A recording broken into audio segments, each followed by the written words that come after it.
Hai teman-teman, pernahkah kalian mendengar istilah subsequent event dalam dunia akuntansi dan audit? Istilah ini mungkin terdengar asing, tetapi sebenarnya memiliki peran yang sangat penting dalam penyusunan dan pemeriksaan laporan keuangan. Pada video kali ini, kami akan mengajak kalian memahami apa itu subsequent event dengan menggunakan studi kasus PT 3 Pilar Sejahtera Food Tbk. Yuk kita mulai pembahasannya. Jadi, pengertian subsequent event merupakan peristiwa setelah tanggal laporan posisi keuangan yang menjadi bukti audit untuk mencapai tujuan pemeriksaan berdasarkan prosedur audit yang digunakan. Pembahasan selanjutnya adalah jenis subsequent event. Yang pertama ada adjusting event. Adjusting event adalah peristiwa yang memberikan bukti bahwa kondisi tersebut sudah ada pada tanggal laporan keuangan. Contohnya, bukti pengadilan atas gugatan yang telah berlangsung sebelum tanggal laporan, dan kebangkrutan pelanggan karena kondisi keuangan yang sudah memburuk sebelum akhir tahun. Yang kedua ada non-adjusting event. Non-adjusting event adalah peristiwa yang terjadi setelah tanggal laporan keuangan dan tidak berkaitan dengan kondisi yang telah ada sebelumnya. Contohnya, kerjasama bisnis baru, akuisisi, kebakaran pabrik, dan penerbitan saham baru. Pembahasan selanjutnya yaitu pengenalan perusahaan. PT 3 Pilar Sejahtera Food Tbk atau AISA merupakan perusahaan publik yang bergerak di bidang industri, makanan, dan minuman. Perusahaan ini berdiri pada 26 Januari 1990 dengan nama PT Asia Inti Selera dan mulai beroperasi secara komersial pada tahun 1990. Pada tahun 2003, perusahaan resmi mencatatkan sahamnya di Bursa Efek Indonesia atau BEI dengan kode saham AISA. Perusahaan ini memiliki komitmen, yaitu menghasilkan produk pangan berkualitas dengan menerapkan tata kelola perusahaan yang baik, atau Good Corporate Governance. Latar belakang kasus perusahaan ini adalah pada tahun 2018 perusahaan menghadapi dugaan salah saji laporan keuangan yang menjadi objek audit investigatif oleh Ernst & Young atau EY.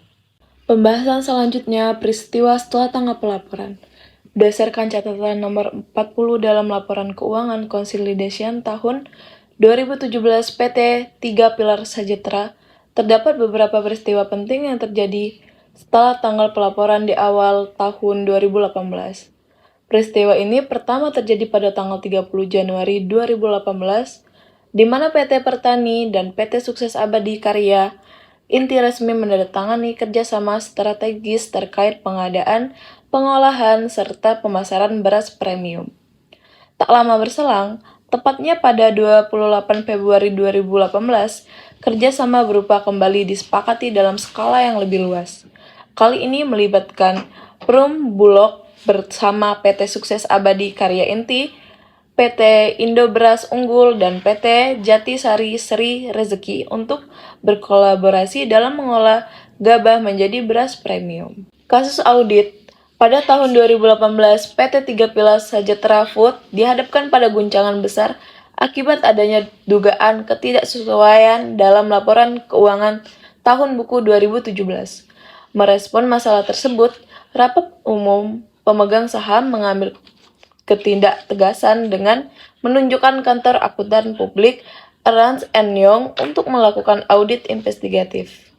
Hasil investigatif dari A kemudian mengungkap adanya identifikasi overstatement atau pengelembungan nilai pada beberapa pos krusial seperti akun piutang usaha, persediaan, aset tetap, penjualan, hingga EBITDA.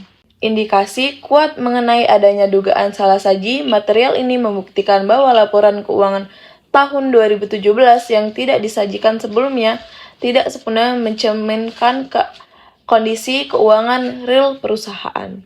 Skandal manipulasi ini membawa dampak beruntun yang sangat signifikan bagi kelangsungan bisnis perusahaan. Dampak yang paling instan adalah menurunkan tingkat kepercayaan investor secara drastis, yang kemudian memicu tekanan hebat pada harga saham AISA di pasar bursa hingga mengalami penurunan. Sebagai langkah pemulihan dalam pertanggungjawaban, perusahaan diwajibkan untuk melakukan evaluasi total serta melakukan penyajian kembali terhadap laporan keuangan mereka.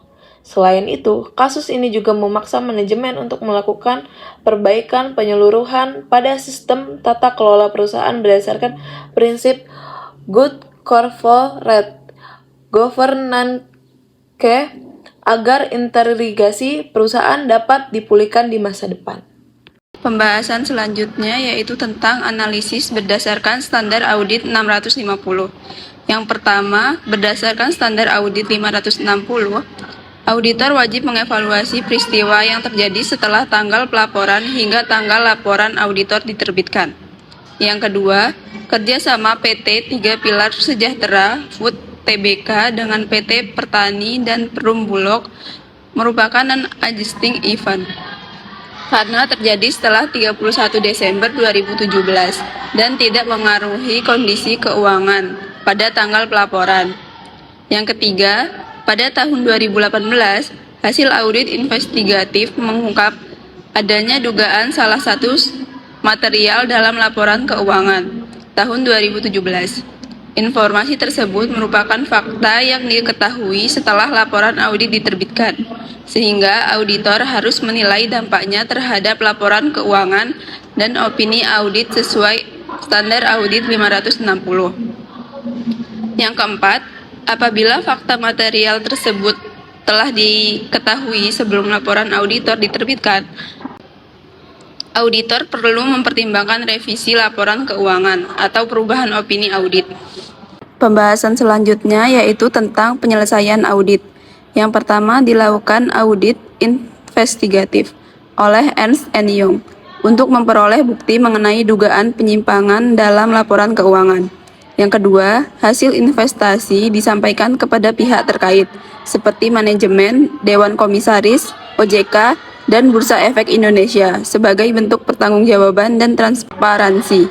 Yang ketiga, perusahaan melakukan penyajian kembali atas laporan keuangan apabila ditemukan salah saji yang material agar laporan keuangan mencerminkan kondisi yang sebenarnya. Yang terakhir, dilakukan restrukturisasi perusahaan, termasuk perubahan manajemen dan upaya pemulihan kondisi keuangan serta operasional perusahaan. Berdasarkan pembahasan yang telah kami sampaikan, dapat disimpulkan bahwa kasus PT 3 Pilar Sejahtera Food Tbk menunjukkan pentingnya peristiwa setelah tanggal pelaporan atau subsequent event dalam proses audit. Permasalahan yang terungkap setelah periode pelaporan memberikan bukti bahwa informasi tersebut dapat memengaruhi kewajaran laporan keuangan dan keputusan para pengguna laporan keuangan.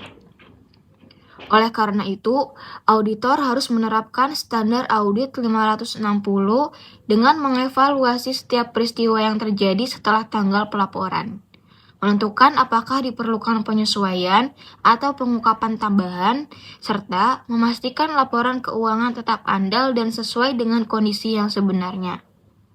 Kasus ini menjadi pelajaran bahwa penerapan standar audit yang tepat sangat penting untuk menjaga transparansi, akuntabilitas, dan kepercayaan investor terhadap perusahaan. Demikian presentasi dari kelompok kami mengenai penyelesaian audit atas subsequent event pada PT 3 Pilar Sejahtera Food Tbk.